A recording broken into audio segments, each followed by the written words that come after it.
powerful, stylish, and yes, once again very affordable, Google's flagship phone of the season is finally here. Hello everybody, I'm Lynn Law from CNET, and today we're going to check out the unlocked Nexus 5. At 4.95 inches, the 5 has the biggest screen of all past Nexus handsets. The display features 445 pixels per inch, and like the Samsung Galaxy S4 and HTC One, it has a 1920 by 1080 pixel resolution. Images and videos are bright and vivid and look razor sharp. Now, even though the display is bigger, the device is still comfortable to hold and pocketable. In fact, it's actually thinner and lighter than the previous Nexus 4.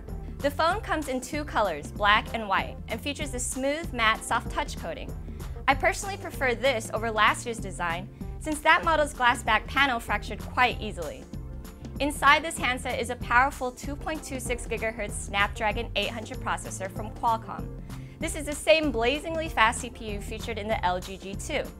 With this processor, the Nexus 5 is a beast of a handset, especially when you consider that both the GS4 and the HTC One are speed demons themselves and run Snapdragon 600 processors. The 5 also has a non-removable 2.3 Ah battery, which yields a reported talk time of up to 17 hours with data turned on. Now, one issue the previous Nexus 4 had was that it didn't feature LTE support. This wasn't quite a big deal in other countries, but for US consumers, LTE is more widespread. When it comes to highly anticipated top-tier phones at least, LTE is a standard, so the lack of it was a letdown. With the Nexus 5, however, it's great to see that it does support LTE bands. It will work on AT&T, T-Mobile, and Sprint's networks, but unfortunately, Verizon users are left out from the Nexus party. As a Google-branded device, the handset will get OS updates as they roll in. And not surprisingly, it runs the latest mobile OS, Android 4.4 KitKat. KitKat comes with a number of new features. You can move entire home screens now, and there's a deeper, more seamless integration with Google Voice Search. Okay, Google, what's today's weather?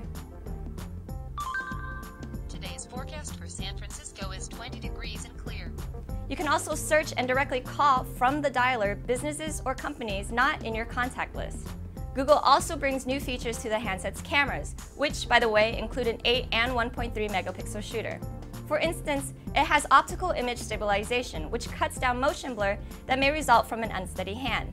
And there's HDR+, which fuses together several exposures and shots to make one ideal picture. Additional features include 2 gigs of RAM, wireless charging, and NFC. Despite having all these components though, the Nexus 5 is still very affordable. The 16 and 32 gig models cost $349 and $399 respectively. For an unlocked phone of this caliber, that's an incredibly competitive price point. Not only would Android purists find this attractive, but just anyone looking for a solid handset as well. Again, I'm Lynn, and you've been checking out the Nexus 5 from Google.